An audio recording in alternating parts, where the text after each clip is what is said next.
2014년도 마지막 심야 기도에 오신 여러분들에게 하나님의 은혜가 함께 하시기를 축원합니다. 2014년도 다시 금요일은 안 옵니다. 2015년 금요일만 오게 되겠죠.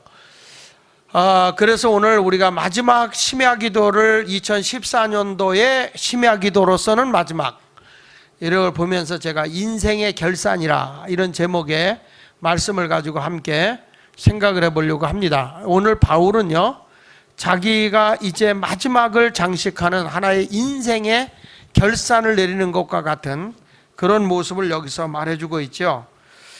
그러니까 이 사도 바울은 예수님의 그리스도의 종으로서 얼마 정도 복음 사역을 하냐면 약 15년간 전도 여행을 하고 많은 그 전도를 하다가 매도 수없이 맞고 고난도 당하고 미쳤다는 소름도 듣고 사람과 짐승을 통해서 위협을 당하기도 하고 또 깊은 바다의 풍랑으로 인해서 생명의 위협을 당하기를 한두 번을 겪은 것이 아니죠. 하여튼 사도 바울은 수다한 고비를 많이 넘기면서 복음을 전하는 그 사역을 했던 사람이 사도 바울입니다.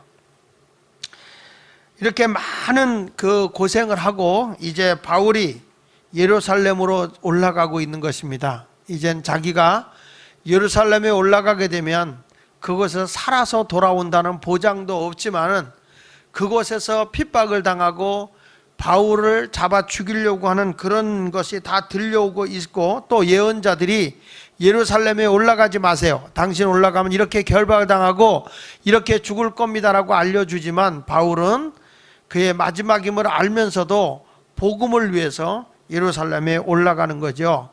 그 올라가면서 그가 마지막으로 유언과 같이 남긴 말씀이 오늘 본문의 말씀이에요. 그래서 저는 사도 바울의 인생 결산, 그의 인생 결산에 대한 얘기를 한번 생각해 보면서 함께 은혜를 받도록 하겠습니다. 먼저 오늘 사도행전 20장 19절의 말씀을 보면 이렇게 말씀합니다. 같이 보면 곧 모든 겸손과 눈물이며 유대인의 관계로 말미암아 당한 시험을 참고 주를 섬긴 것과, 지금 바울은 여기서 뭘 얘기하냐면 자기가 복음을 전하는 데 있어서 정말 겸손과 눈물과 유대인의 그 간교하고 계략적인 일로 말미암아 말할 수 없는 시험을 자기가 당하면서도 인내로서 참고 자기는 섬겼다는 거예요. 그러니까 바울의 인생에 여기서 뭘 우리에게 보여주냐면, 그가 한마디로 딱 자기 인생의 결산을 얘기하자면 겸손. 자기는 하여튼 모든 겸손의 일생을 살았다. 내가 사도로 부르심을 받기 전에는 유대인으로서, 바리새인으로서, 로마의 시민권을 가진 자로서, 가말리알 문화에서 공부한 사람으로서 세상 어디다 내놔도 세상적으로 나가면 자기를 뽐내고 과시하고 나타낼 수 있는 사람이지만은 예수님 때문에 자기가 말할 수 없는 고난과 아픔을 당했지만 그래도 그는 고백하는 게 뭔지 아십니까?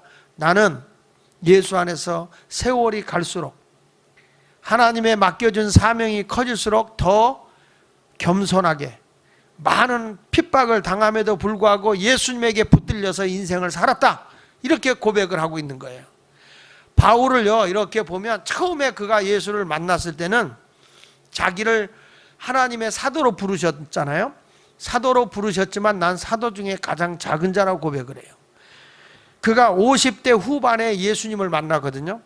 50대 후반에 다메섹에서 예수를 만나요.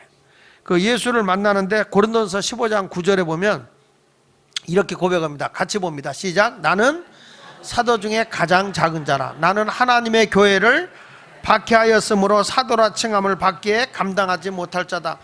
그가 50대 후반에는 뭐라고 고백하냐면 나는 사도, 지금으로 말하면 목사죠. 모든 목사들 중에 나는 가장 작은 자다. 나는 목사라 일컬음을 받기도 감당하지 못할 매우 부족한 자다, 이렇게 말을 하고 있어요.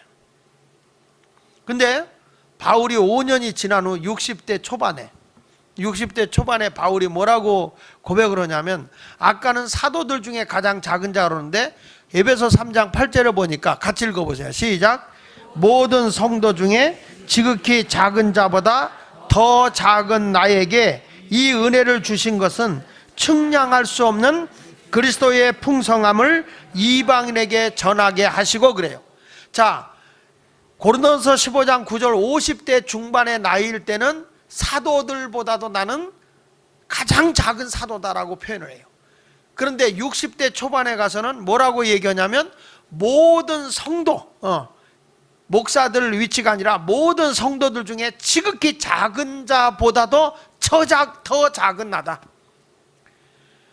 그러니까 바울이 지금 어느 위치에 있냐면 평신도의 위치로까지 내려가서 그들에 비교해 보니까 나는 정말 더 작은 자다.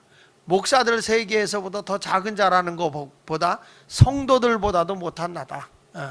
가장 부족한 자다. 이렇게 바울이 얘기를 해요. 그러다가 바울이 은퇴하고 난 뒤에 자기 생명이 얼마 안 남았을 때는 뭐라고 고백을 하냐면은 디모데전서 1장 15절에 보면 이렇게 말해요. 시작. 모든 사람이 받을 만한 이 말이요 그리스도 예수께서 죄인을 구원하시려고 세상에 임하셨다 하였도다. 죄인 중에 내가 뭐라고요? 괴수다. 이렇게 고백을 해요. 그러니까 바울이 50대 중반에는 사도들 중에 가장 작은 자다. 나는 60대 초반에 가서는 성도들 중에 작은 자보다 더 작은 자다.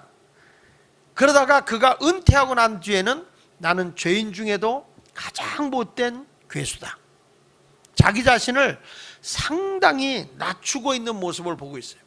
목사인 저나 우리 교회 중직자들이나 신앙의 연조가 오래되면 오래될수록 우리가 더 겸손해지고 더 낮아지고 더 공손해지기가 굉장히 어려운 거예요. 훈계하고 명령하고 소리치고 큰 소리치는 건 쉬워도 더 낮아져서 섬긴다는 것은 굉장히 어려운 일이에요. 그런데 바울이 마지막 자기 생명의 그 마지막을 향해서 예루살렘으로 올라가는 길목에서 바울이 지금 고백하고 있는 것은 나는 모든 겸손과라고 하는 말을 하고 있어요. 그리고 유대인들의 그 계계로 말미암아 자기가 말할 수 없는 간계함으로 인해서 모함을 당하고 괴로움을 당하지만은 자기는 그런 가운데도 인내로서 섬겼다는 거예요. 사람이 대접받고 군림하는 자리에서 얼마든지 귀한 일을 할 수 있어요. 그렇지만 자기 자신이 무시당하고 멸시당하고 인정해주지 않는다고 했을 때 사람들은 자기 자신을, 자기 감정을 억제하지 못하고 주의 일을 내려놓는 사람이 많잖아요. 그런데 바울은 스스로 자기 자신이 더 낮아지고 더 겸손해지고, 그럼 나는 한없이 작은 사람이야, 나는 한없이 사도보다도 성도보다도 죄인들보다도 더 못된 나야 하면서 그는 세월이 갈수록 신앙의 연조가 깊어지면 깊어질수록 더 겸손했다. 우리가 여러분에게 제가 설교하고 있는 게 아니라 저 자신에게도 하고 있는 설교라고 좀 믿고 하고 있어요. 예수를 믿으면 믿을수록, 내가 사명이 커지면 커질수록, 신앙의 연조가 깊어지면 깊어질수록 우리 인생의 결산은 항상 볼 때에 겸손한 자로 결산을 봐야 된다. 주님 앞에서는. 오늘도 우리 주님은 겸손으로 허리를 동이라고 말씀하고 있는 거예요. 우리 주님은 겸손한 자를 가까이 하시지만 교만한 자는 물리치신다고 그랬거든요. 여러분, 주의 일을 맡겨줬을 때 대단한 존재처럼 소리치고 뭐하는 사람이 아니라 부족한 나에게 이런 사명을 주신 것인데 나는 모든 사람들보다 더 작은 자입니다 라는 마음을 가지고 겸손하게 충성할 각오를 가지고 가야 되는 거예요. 내가 이렇게 올라설 수 있는데, 나는 누구는 집사가 저 사람은 권사 됐는데 난 왜 권사가 안 된 거야, 이런 어떤 계급사회주의적인 생각을 갖고 있어도 안 되고요. 우리가 주의 일을 하다가 다 내려놓는 건데, 미국의 UMC 교회의 특징이 뭐냐면요, UMC 교회는 사역 맡은 사람만 집사예요. 사역 맡은 사람만. 그래가지고 사역을 하잖아요. 그 사람이 재무집사 또는 관리집사 또는 선교집사, 이런 식으로 집사를 줘요. 그러다가 사역을 딱 내려면 집사를 딱 내려놔요. 그런 것들에 대해서 전혀 그들은 개의하지 않아요. 미국의 UMC 교회가 바로 그런 거예요. 그러니까 우리 자신들도 하나님의 일을 하다가 내가 어느 자리를 좀 내려놓을 때는 겸손하게 더 나는 작은 자다, 죄인 중에 괴수다, 성도들 중에 작은 자보다 더 작은 자다, 이런 마음을 가지고 내려갈 줄 알아야 된단 말이야.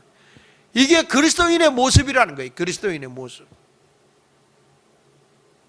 뭘 하나 이렇게 바꿔놓고 뭐 하려고 하면 기분 나쁘다 뭐하다 이런 걸로 속상해 할 필요가 없어요. 그래서 바울은 인생의 결산이 뭐냐? 겸손이었다라고 하는 거예요.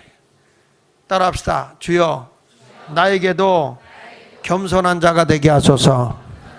내 인생의 결산이 뭐냐? 누가 보더라도 여러분 인생의 마지막에 채워야 때 그분은 참 겸손하게 오직 주님만을 높이고 살았다, 이렇게 인정받는 사람으로, 그렇게 평가되는 사람으로 남아있으면 좋겠어요. 아무것도 아니거든요, 인생이라는 게. 큰 소리치고 소리치고 뭐 움켜쥐고 그래봐야 아무것도 안. 늘 제가 설교하는 거지만 창세기 5장에 보면 애만 낳다 죽었다고 그랬잖아요. 뭘 했다는 얘기가 없어요. 세상에선 자꾸 자기를 높이기 위해서 뭘 하나 맡았다 뭐 했다 이런 것을 실적으로 올리고 자랑하지만 아무것도 자랑할 게 없는 거예요. 오직 예수, 그분 하나만 자랑하면 족한 거예요. 여러분의 인생의 결산이 그렇게 나타날 수 있기를 바랍니다. 그래서 사도 바울은 겸손한 자인 거예요. 겸손한 자. 두 번째, 바울은 뭘 자기가 주님 앞에 내놓은지 아세요? 그의 결산으로, 인생의 결산으로 내는 게 눈물이었어요. 눈물. 여기 성경 말씀 19절 다시 한번 읽어보면 19절에 뭐라고 나오냐면 모든 겸손과 눈물이며 그랬어요. 모든 겸손과 눈물이며 그랬어요. 얼마나 많이 바울이 울었는지 눈물로 세월을 살았다는 거예요. 바울은 자기가 신세 타령하느라고 운 것이 아니에요. 그가 운 눈물이 뭔지 아십니까? 첫째로 그는 감사의 눈물이었어요. 그래서 바울은 만삭되지 못한 나 같은 존재도 바로 주님이 나를 만나 주셨다는 거, 다메섹 도상에서 예수님이 나를 만나 주셨다는 거, 그거 하나에 대해서 감사했어요. 고린도서 15장 7절로 8절에 보면 이렇게 말씀하고 있습니다. 그 후에 시작. 그 후에 야고보에게 보이셨으며 그 후에 모든 사도에게와 맨 나중에 만삭되지 못하여 난 자 같은 내게도 보이셨느니라, 이렇게 말하잖아요. 나는 다른 사람에 비하면 영적으로 볼 때 8달 반 만에 태어났다, 들떨어졌다, 광복절이다, 8.15다. 만삭되지 못하여, 요즘에는 만삭되지 못하여도 인큐베이터에 집어넣어서 다시 만삭되게 이렇게 키워내지만 제가 어렸을 때만 해도 만삭되지 못하여 난 사람들은요 들떨어졌어요. 사람이 떨어지면 쟤 왜 그래? 그냥 팔싹둥이라고 그러잖아요. 8달 반 만에 태어나서 팔싹둥이라고 그러고 8달 반 만에 태어났으니까 8.15 광복절이라고 그러고. 바울은 스스로 자기가 봐도 나는 정말 부족하다, 나는 만삭되지 못해 난 자 같은 나다. 그런데 나같이 부족한 자에게도 우리 주님이 스스로 나를 보여주셨다. 그게 얼마나 감사한지 바울은 감사의 눈물을 흘렸다는 거죠. 그리고 바울은 그가 눈물을 흘렸나요? 하나님의 뜻대로 살지 못하는 것에 대해서 그는 눈물로 세월을 보냈어요. 그래서 그는 항상 탄식한 거, 오호라 나는 공고한 사람이다. 내 마음에 두 가지 법이 싸우고 있다. 스스로 갈등하는 거예요. 하나는 하나님의 법이, 하나는 육의 법이 나를 계속 갈등하게 만든다는 거예요. 주님의 길을 따라가려고 그러면 세상의 법이 나를 붙잡고, 세상의 법을 따라가려면 주님의 법이 나를 붙잡고, 스스로 내 자신이 곤고하다는 거예요. 스스로 자기가 괴롭다는 거예요. 바울은 인생을 얘기할 때마다 이렇게 부패되고 타락한 인생들이 그리스도가 없이 어떻게 우리가 의로운 삶을 살 수 있겠는가? 사랑하는 여러분, 예수 그리스도 그분만이 우리를 의롭게 할 수 있는 것입니다. 바울은 참된 눈물의 사람이었어요. 그는 감사의 눈물도 흘렸지만 하나님의 뜻대로 살지 못하는 것에 대해서 가슴을 치면서 때로는 그가 이런 고백이죠. 날마다 내 자신을 쳐서 그리스도께 복종시킨다. 남을 구원한 뒤에 내가 버림받을 게 두려워서 자기는 날마다 내 자신을 쳐서 그리스도께 복종시킨다고 통곡하며 울고 있는 사람이 바울이에요. 어떤 일이 생기면 내가 하나님 앞에 무엇인가 잘못했을까? 어느 때는 바울이 말이죠, 육체에 질병이 왔어요. 그걸 자기는 육체의 가시라고 그랬어요. 하나님 앞에 3번이나 작정하고 기도했어요. 하나님, 내 몸에서 이 가시를 제거해 주세요. 내 육체의 고통과 아픔을 제거해 주세요. 사람들은 다 가시가 있어요. 어떤 사람은 혈기가 가시인 사람이 있고요, 어떤 사람은 입으로 까먹는 가시가 있어요. 감사하고 찬양하는 게 아니라 원망과 불평, 만나기만 하면 남을 비판하고 헐뜯는 그런 사람이 있어요. 그게 육체의 가시야. 바울은 육체 질병으로 하나님, 내 이 육체의 가시를 제거해 주십시오라고 하나님 앞에 간청을 했는데, 어느 날 하나님께서 그에게 뭐라고 하니, 내가 내게 주는 은혜가 족하다 그랬어요. 그때 바울이 뭐라고 하는지 아십니까? 병이 난 게 아니라 내가 내게 준 가시가 족하다 하니까 바울은 크게 기뻐한 거예요. 왜? 내가 약하니까 하나님께 기도하다 보니 하나님의 능력이 강하게 내게 오더라. 그가 고백한 게 뭔지 아세요? 약할 때 강함이라. 내가 약해지니 하나님의 능력이 강해지더라. 바울은요, 정말 자기 육체의 괴로움을 위해서 눈물 많이 흘린 사람이에요. 그러니까 그가 인생의 마지막에 여정을 남길 때 내 결산이 뭔지 알아? 내 눈에 눈물이 마르지 않았다는 거예요. 사람이요, 눈물이 많은 사람은요, 마음이 온순해진 거예요.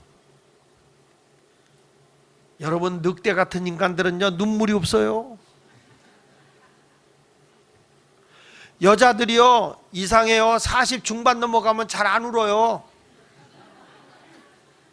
싸나워져요. 근데 남자들은 40 중반 넘어가면 드라마 보면서 그렇게 울어요. 이 여성 호르몬이 남자에게 나타나가지고 남자들은 자꾸 울고, 여자들은 뭐 그런 걸 갖고 우냐 남자가 막 이러면서 이상하게 말하는 분이 있는데, 점점 여성화가 남성화된 거고, 남자들은 남성이 여성화되어 가고 있는 거죠. 그러니까 점점 기력이 없어요. 남자들이 불쌍해요. 나이가 들수록 여자들은 온 세상을 헐보고 돌아다녀요. 제가 중구 노인복지에 이렇게 가서 거기 관리실이 있어서 여기 건축 때문에 자주 가 있는데요, 세상에 그 노인복지위에서 하는데 거기 할아버지들은 거의 없어. 우리 강장로님 저 목장 예배 드릴 때만 들어와. 전부 다 여자들이 거기 가서 누비고 있어요.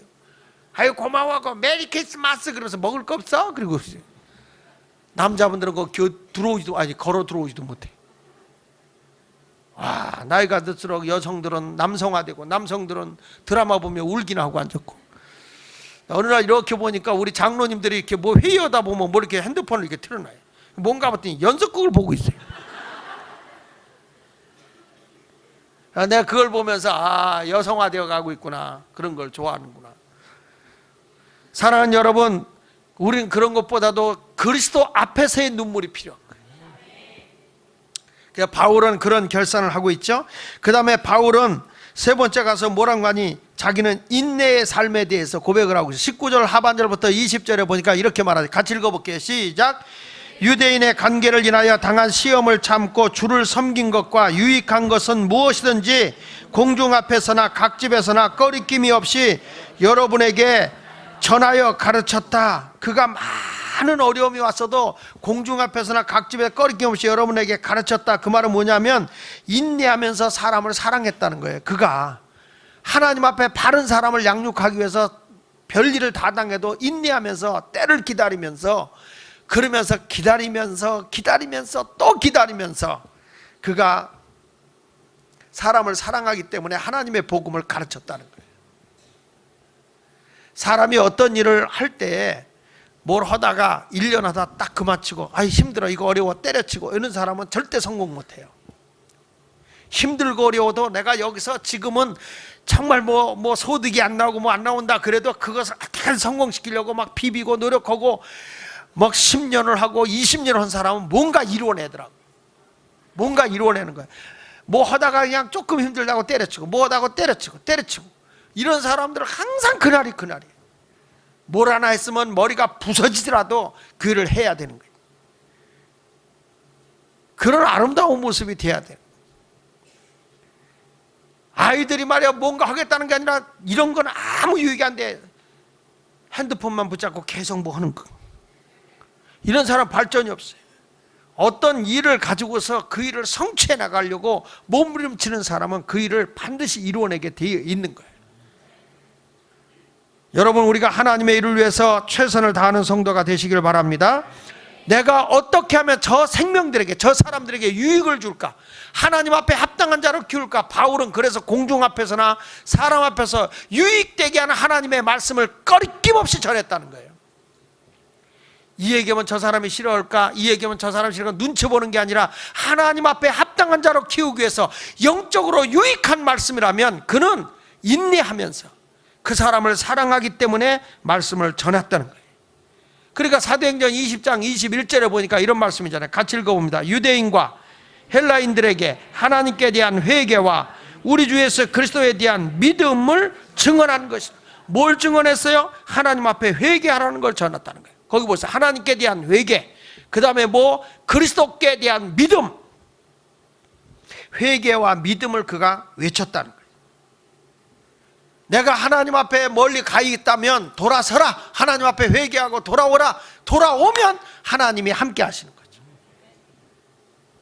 말라기 3장에서 7절에도 보면 뭐라고 나옵니까? 너는 내게로 돌아오라. 그러면 내가 너희에게 돌아가겠다. 하나님 앞에 회개하고 돌아오면 하나님도 나와 함께 해주겠다. 여러분, 오늘도 주님을 바로 믿으시길 바랍니다. 이렇게 바울의 결사는 지금까지 보면 겸손한 거예요. 그 다음에 눈물이에요. 그 다음에 그는 인내하면서 사람을 사랑하면서 올바른 걸 가르쳤다는 거예요. 그것이 어디서부터 나온 거냐? 그가 최종적인 모든 결사는 한마디로 사명감이에요. 사명감. 자, 우리 한번 성경 읽어볼게요. 22절부터 한번 읽어보겠습니다. 22절부터 시작. 보라, 이제 나는 심령의 매임을 받아 예루살렘으로 가는데 거기서 무슨 일을 만날는지 알지 마. 자, 바울의 심정을 지금 얘기하고 있잖아요. 지금 예루살렘으로 가는데 거기서 무슨 일을 만나는지는 알 수 없다. 그렇지만 같이 읽어보세요. 오직 성령이 각성에 내게 증거하여 결박과 환난이 나를 기다린다 하시나 나의 달려갈 길과, 여기 보면 성령이 각성해서 내게 증거하는데 여기 가도 예언자들이 여기 가도 예언자 막 증거를 해주는데 예루살렘에 가면 당신은 결박을 당합니다. 환난을 당합니다. 거기 가면 죽습니다. 이런 얘기예요. 하나님의 일은요, 힘들다고 도피하는 거 아니에요. 거기 가면 내가 편안한 것이 아니니까 하고 도망가는 게 아니에요. 내가 어떤 일할 때 여기 하나님의 무슨 계획이 있을 것이다. 어느 날 부흥회를 가보면 사람들이 몇 명 안 모이는 조그만 교회에서 저를 불러요. 그래 가요. 가는데 사람의 생각은 뭐 이러지? 그런 생각이 들어요. 그러나 기도해보면 내가 뜻이 있다는 거예요. 하나님, 이 가운데 어떤 사람에게 은혜를 주어서 내가 하나님의 교회를 세우고자 하는 계획이 있다는 거예요. 어떤 교회는 가보면 예배당을 너무 잘 져놨어요. 얼마나 예배당을 크게 잘 져놨는지 몰라. 근데 부흥회 때 가보면 한 줄도 안 돼. 이거 한 줄도 안 쳐. 6줄이 있는 데서 한 줄도 안 돼. 우리 양동수 권사님이 제가 TV 같은 데 방송 촬영하러 이렇게 자주 오잖아요. 오면은 예배당이 큰 게, 왜 보면 예배당이 크네. 그 사진 찍으려면 줄 맞춰서 다 다른 데 비고 두 자리만 이렇게 모이라고 그래서 찍는 경우가 많고요. 이상해요. 양동수 권사님 찍으러 오면요, 큰 교회 할 때는 잘 안 오고요, 작은 교회 할 때는 많이 오는 것 같아. 그래도 뭐가 좋으냐면 하나님께서 왜 나를 여기에 보내셨을까 하는 걸 물어보는 거예요. 분명히 하나님의 계획이 있을 거다, 이 교회를 위해서. 이거 바울도 지금 그 얘기를 하고 있는 거거든요. 지금 내가 예루살렘에 올라가면 결방을 당하고 환난을 기다린다는 것을 성령에서 내가 들었다는 거예요. 근데 왜 올라갑니까? 뭐 때문에 거기를 갑니까? 하나님의 사명이 있다는 거예요. 하나님의 사명이. 읽어봅니다. 환난이 나를 기다린다 하시나 시작. 내가 달려갈 길과 주 예수께 받은 사명, 곧 하나님의 은혜의 복음을 증거하는 일을 마치려 하면은 나의 생명을 조금 더 귀한 것으로 여기지 아니하노라. 여러분, 예수마을교회에서 하나님이 여러분에게 사명을 줄 때 가장 큰 사명이 뭔지 아세요? 영혼 구원하는 거예요. 우리 주님의 사명이 제일 큰 게 뭐예요? 감투 쓰는 거예요? 아니에요. 한 생명을 구원해내는 거예요. 그래서 내가 늘 하는 얘기가 뭐냐면 새가족부는 우리 교회의 심장이다, 내가 이런 거예요. 새가족부가 활발하게 움직이지 않으면, 심장이 멎으면 그 교회는 죽은 거야. 그 교회가 예배 드릴 때 뭐 하더라도, 어떤 활동을 하더라도 MD보다 중요한 것이 없다. 새신자 관리하고 새신자 돌보는 것보다 더 중요한 건 없다. 교회가 영혼 사랑하는 것보다 더 어디 있어요? 그거보다 좋은 게. 바울이 지금 복음 전도하는 게 보니까 영혼 전도해서 많은 영혼을 전도해서 하나님의 교회에 보내줬는데, 그 영혼을 사랑하는 마음이 없다면, 이 목자들이나 디렉터들이나 우리 목사님들이 영혼을 사랑하는 마음이 없다면 당장 그건 그만둬야 되는 거예요. 하나님이 그건 못 본다고. 그건 못 본다고. 영혼을 사랑하는 마음이 있어야 되는 거예요. 그보다 귀한 것이 어디 있어요? 그분. 그래서 제가 새가족부를 이번에는 보강한다, 새가족부가 굉장히 중요하다 하는 이유가, 예배당을 새로 지어놓고 보면 이제는 많은 영혼이 왔을 때 그 영혼들을 돌봐야 되고, 그 영혼들에게 새로운 우리 교회가 제2의 도약을 할 수 있는 계기가 거기서부터 이루어지는데, 그러니까 이제는 앞으로 내가 여기에 폐쇄적이고 우리 마을, 우리 목장, 이 개념을 이제 깨야 된다. 깨야 된다. 이제는 이게 선교형 교회로 바꿔지지 않으면 교회가 안 된다. 그러니까 사역을 많이 해라, 사역 중심으로 뻗어나가라, 계속 얘기하는데, 폐쇄적인 그런 어떤 섹트형 교회에 거기에만 묶여 있으려고 그러면 안 된단 말이에요. 의식을 바꿔버려야 된단 말이에요.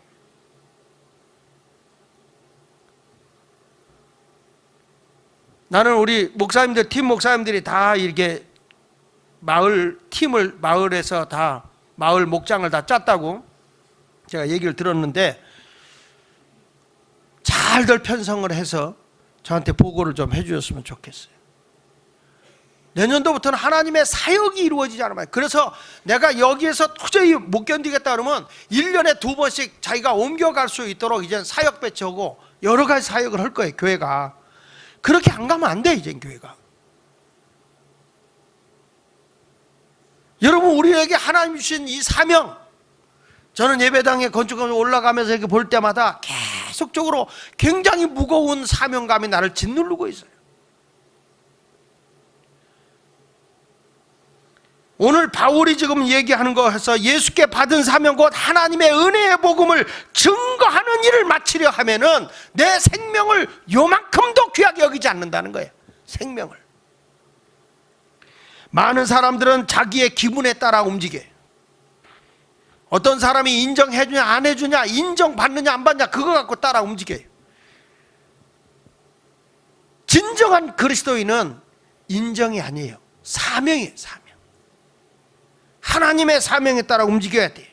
바울은 그렇게 자기가 아시아로 가고자 하는 욕망이 있었어요. 근데 하나님의 사명은 마게도냐였어요. 그러면 어디로 가야 돼요? 나는 아시아로 가고 싶은데 하나님은 어디로 가라고 그래요? 마게도냐로 가라고 그래요. 그럼 어디로 가야 옳은 거예요? 내 의지, 내 고집을 세우지 말란 말이야. 하나님의 교회를 생각하고 하나님의 영혼을 생각하라는 거예요. 할렐루야, 할렐루야. 다 어딜 가다, 아 내가 왜 거기 가야 됩니까? 하나님의 계획이 있으니까 보낸다 생각하고 가라니까요. 사람이 계획한 것 같다고 우연이 아니에요. 하나님의 계획 속에 모든 게 움직여지는 거죠. 하나님은요, 돈 많은 사람 쓰는 거 아니에요. 똑똑한 사람 쓰는 거 아니에요. 말 잘하는 사람 쓰는 거 아니에요. 능력자를 쓰는 거 아니에요. 사명자를 쓰는 거예요. 목사라는 안수를 받았기 때문에 하나님이 쓰는 거 아니고, 전도사이기 때문에 쓰는 거 아니고, 장로, 권사, 집사이기 때문에 쓰는 거 아니에요. 사명이 있어야 하나님이 쓰는 거예요. 사명이 없으면 하나님이 안 쓰는 거죠.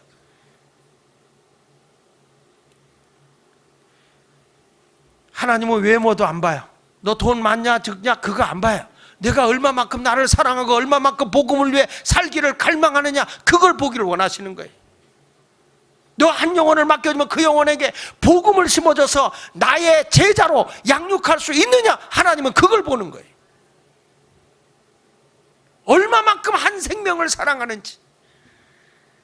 바울은 지금 자기 결산을 하면서 나는 이제는 이런 앞으로 예루살렘에 올라가면 말할 수 없는 수모를 당하고 내 생명에 빼앗김도 있을지 모르지만은 나의 사명을 감당하는 일을 마치려 하는 데는 내 목숨도 아깝지 않다.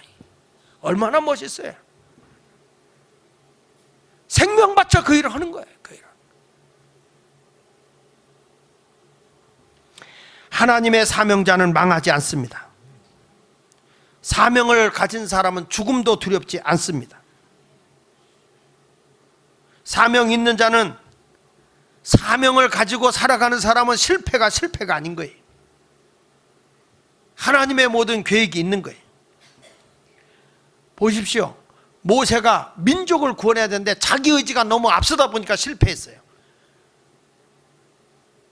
애굽의 신하를 죽인 것 때문에 그가 생명의 위협을 느끼고 도망가서 광야에서 그가 생활하고 있었어요. 정말 어려운 생활 속에 있었지만 그때는 실패한 것 같았어요. 그러나 하나님은 그를 다시 불렀어요. 사명자는 절대 하나님 포기하지 않아요. 따라합시다. 사명자는 하나님이 포기하지 않는다. 요나가 자기 의지로 니느웨로 가야 되는데 다시스로 도망가지만 하나님은 요나를 포기하지 않아.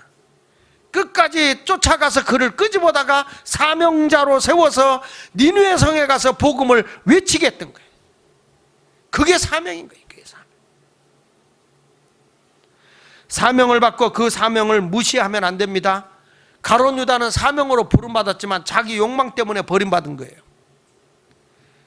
내 길을 따라가지 마세요. 주님이 원하는 그 길을 걸어가시기 바랍니다. 사명이 뭐냐? 따라합시다. 사명은 주님의 부르심이다. 할렐루야. 바울은 다메섹에서 부를 때 나는 너를 이방인의 전도자로 세웠다는 거예요. 너는 이방인을 위한 나의 택한 그릇이다. 하나님이 분명히 사명으로 그를 택하신 거예요. 하나님이 베드로를 부를 때 베드로에게 사명을 줘서 너는 사람 낚는 어부가 될 것이다. 아멘이 시원찮네. 모세는 호렙산 가시떨기 나무에서 하나님의 부르심을 받을 때 너는 이스라엘 백성을 이끌고 나올 자다. 하나님이 부르신 데는 다 사명을 주는 거예요. 우리 주님이 12제자를 불렀을 때는 너는 나의 제자다. 땅끝까지로 내 복음의 증인이 될 자들이다. 하나님의 부르심에는 사명이 있는 거예요. 여러분이 이 자리에 불러주셨잖아요.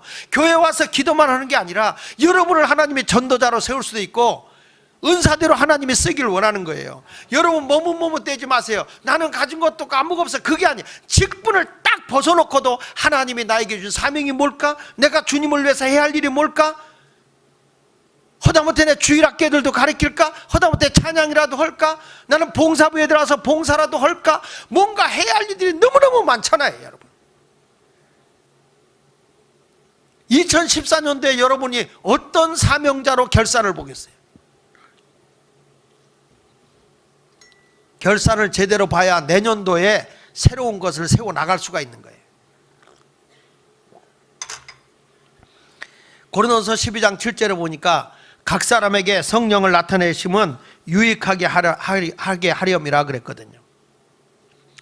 하나님이 여러분의 성령을 주어도 다 사명을 위해서 주는 거거든요. 사명이 뭐냐? 한마디로 얘기하면 부담감이야. 부담감. 한번 따라합시다. 사명은 부담감을 말한다. 자 보세요. 사명을 가진 사람은요 부담을 느끼는 게 사명이야. 딱 가는데 한 사람이 지나가요. 예수 안 믿는 사람이 지나갑니다.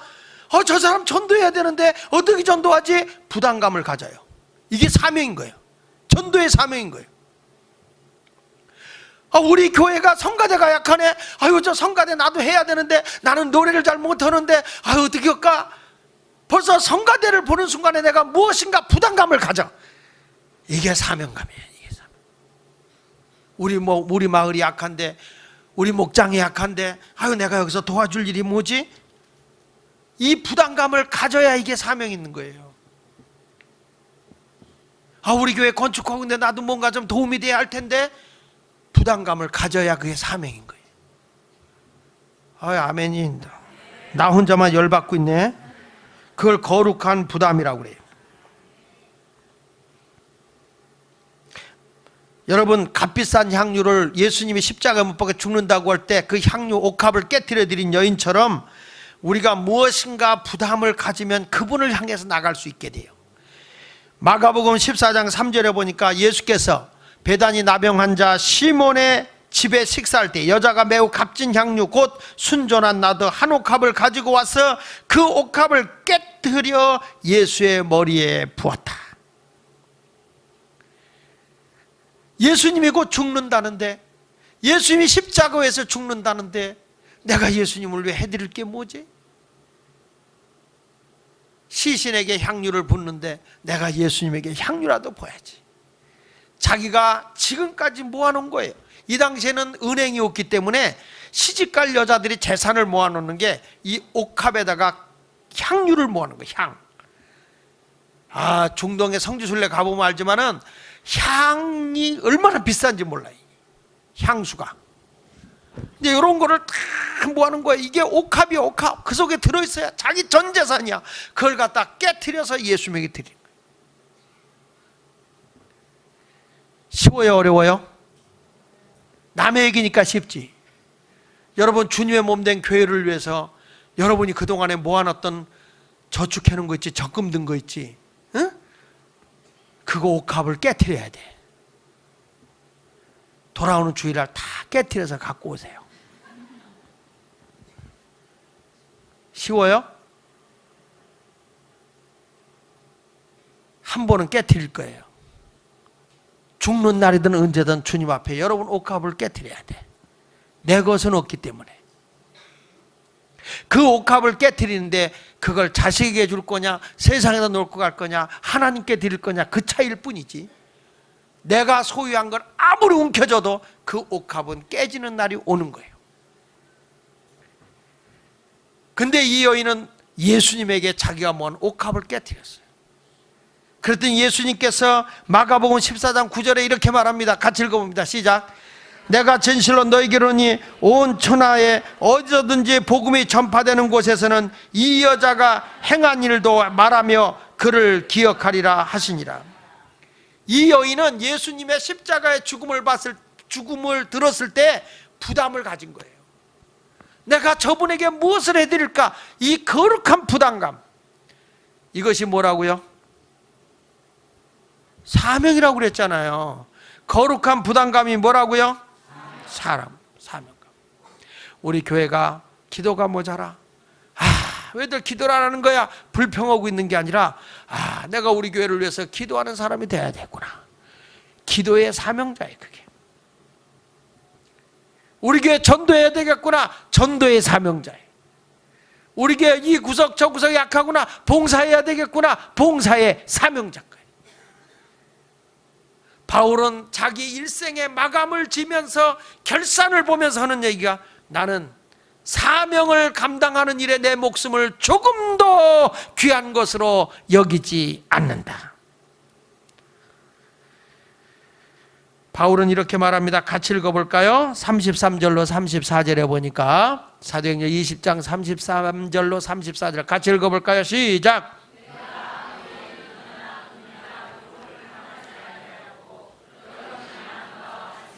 이 손으로 나와 내 동행들의 쓰는 것을 당하여. 여기에 사도 바울이 뭐냐? 자기는 물질에는 관심이 없었어요. 그냥 열심히 자기가 손수 노력을 해가지고 복음을 전하는 일에, 복음을 전하는 일에 자기가 노력하고 함께, 동행하는 자들과 함께 했다는 거예요. 그러니까 사도 바울은 뭐 누구에 의해서 뭐 이렇게 도움을 받아서 하는 게 아니라 스스로 자기 노동으로 하나님의 복음 사역을 위해서 최선을 다하는 아름다운 신앙을 가졌다. 너무 귀한 거예요. 오늘도 사랑하는 여러분, 바울이 말한 것처럼 우리 모두 하나님 앞에 결산을 볼 때 난 무엇을 내놓을까? 무엇을 하나님께 드릴 것인가를 생각해 보시기 바랍니다. 결론입니다. 35절을 같이 읽어보겠습니다. 35절 시작. 범사에 여러분에게 모본을 보여준 바와 같이 수고하여 약한 사람들을 돕고, 다시 어떤 사람을 돕고, 뭐 하여서? 누가 수고했어요? 바울이 수고했지 뭘 한참 더듬거려요. 범사에 여러분에게 모범을 보여준 바와 같이 주 수고와 약한 사람을 돕고, 바울이 그렇게 살았다 이 말이야. 본을 보였다는 거예요. 그래서 너희도 그렇게 살아라 이 말이에요. 남의 것 가지고 뭘 하려고 하지 말고 수고하여 약한 사람을 돕고, 다 같이 또 주 예수께 친히 말씀하신 바 주는 것이 받는 것보다 복이 있다 하심을 기억하여야 할지니라. 할렐루야. 제가 어저께 늦게까지 이 목사님들 이렇게 모임이 있어서 거기 가서 모임을 가졌는데, 한 목사님이 이런 얘기를 하더라고요. 정말 저도 그 생각은 못했었는데, 무슨 얘기냐면 섬김이라고 하는 것은 교회가 잘못 생각하는 것이 하나 있다. 뭐냐? 교회가 섬긴다 할 때는 항상 가난한 사람, 약한 사람, 병든 사람들만 생각한다. 근데 자기는 그렇지 않대요. 교회가 섬길 때 50대 50으로 나눠서 약하고 가난한 사람도 섬기지만, 지역에 위에 있는 사람도 섬겨야 된다. 교회가 위에 있는 사람도. 그래서 거기에 지역을 위해서 일하고 여러 가지 자선 봉사단체도 있고 여러 군데가 있는데, 그런 사람들을 양면으로 자기는 섬겼을 때 교회의 영향력은 그만큼 커지더라. 가만히 생각해 봤어요. 그 말이 굉장히 맞는 말이에요. 이 지역에 움직이는 그런 기관들이 굉장히 많아요. 근데 교회는 그런 걸 무시해버리고, 이런 작은 것만이 아니라 교회가 위에 사람도 또 높은 자리에 있는 사람도 섬길 줄 알고, 착하고 가난한 사람도 섬길 줄 알고, 이 두 가지가 균형 있게 움직일 때 교회는 굉장히 건강해지더라. 나는 그것까지 생각을 못했어요. 근데 정말 어저께 그 목사님들이 그런 아이디어를 주면서 자기들이 한 걸 막 사례 발표를 하는데, 교회가 그 지역을 위해서 상당히 큰 영향력을 행사하고 있는 모습을 보게 됐어요. 무조건 교회는 있는 사람은 나쁜 사람, 또 높은 자리에 올라간 사람, 저 사람은 상대도 안 할 사람, 이게 아니라 균형 있게 모든 것이 함께 아우러서 가야 된다는 거예요. 교회 안에 와서도 서로가 서로를 잘 배웠거나 못 배웠거나 가졌거나 못 가졌거나 동등하게 서로 사랑하고 서로 섬기는 모습이 있는 그런 모습을 가져야 되는 거거든요. 이것이 어디서 나오는 거야? 사명에서 나오는 거예요. 교회를 봉사한다 할 때 이런 분이에요. 나는 배움이 없으니까 열심히 일해야지. 근데 좀 배우고 가진 거 있는 사람은 난 교회 가서 유치하게 예배만 드리고 거룩 하나님 안녕히 계세요. 그리고 가는, 아주 고상하게 믿는 게 잘 믿는 걸까? 아니라는 거예요. 있는 사람도 없는 사람도 다 주님 앞에서는 동등한 거예요. 그 앞에서 섬김의 사역을 해 나가야 되는데, 어떤 일이든지 내가 거룩한 부담감을 가지고 주의 사명을 감당해 나가야 되는 거예요. 여러분, 2014년도 마지막의 결산, 나의 인생의 결산을 잘 봐야 내년을 어떻게 살 것인가가 세워지는 거예요. 그래서 오늘 나는 인생 결산이라고 하는 말씀을 한 거예요. 나는 지금까지 살아오면서 첫째, 겸손했는가? 내 눈에는 눈물이 있는가? 드라마 보는 눈물 말고 정말 주님을 향한 감사의 눈물, 회개의 눈물 있는가? 그리고 내가 인내하면서 사람을 끝까지 하나님의 복음으로 양육하는 그런 사람 사랑하는 마음이 있는가? 그리고 마지막으로는 사명에 대한 결산을 갖고 있는가? 내가 여러분은 얼마만큼의 사명감이 있어요? 주님이 맡겨준 일에 대해서 생명 걸고 거룩한 부담감을 가지고 내가 이것을 해야 되겠다는 그런 마음이 얼마나 있는지. 구석구석에 여러분, 내년도에는 노는 사람 없어야 됩니다. 다 사역해야 됩니다. 왜 아멘을 안 합니까? 소리치는 사람 아닙니다. 절대 사람에게 상처 주는 거 아닙니다. 어느 곳에 가도 여러분은 내년에 분명히 주의 사역이에요. 예배 드리는 거 말고, 목장 예배 드리는 거 말고, 디렉터 모임 하는 거 말고, 교회 사역에 한가씩 반드시 들어가서 주의 사역을 하십시오. 사회봉사도 하고, 영혼전도 하는데 전도부에 들어가기도 하고, 아니면 내가 새가족부에 들어가서 열심히 영혼을 돌보는 일도 하고, 구석구석에 하나님의 사역을 하십시오. 여러분들은 다 능력자예요. 집에서 다 살림하고 있잖아요. 애도 다 키웠잖아요. 여러분 못하는 일이 뭐 있어요? 여기 젊은이들 시집장가 가면 다 살림할 사람들이고 벌어 먹일 사람이고 다 능력자예요. 이게. 목사님 난 아무것도 못해. 아니야, 여러분 다 능력자예요. 여러분 다 밥도 해먹고 살잖아요. 내가 못하는 일이 어디 있어요? 다 닥치면 다 하는 거죠. 하나님 나 못해요. 제발 그런 소리 하지 말고, 나는 능력 없어요 그러지 말고, 다 유능한 능력자예요. 여러분, 이 세상에 내가 생명이 있는 것은 아직도 하나님이 내게 사명이 주어졌기 때문에 있는 거예요. 사명이 없다면 끝난 거예요. 그거는 주님은 사명 끝난 날 내 생명 가져가요. 내가 아직 살아있는 건 사명이 있다는 증거예요. 주님을 위해서 일하는 여러분이 되시기를 예수 이름으로 축원합니다. 달란트를 가지고 충성합시다. 따라하세요. 옆 사람하고 인사하면서 결산 보고 내년을 예산 세웁시다. 시작.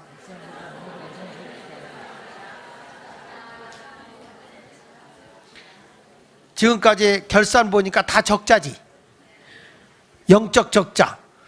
이제는 새롭게 흑자로 돌아서기 위해서 내년도에는 멋진 인생의 길을 걸어가시길 주 예수 이름으로 축원합니다.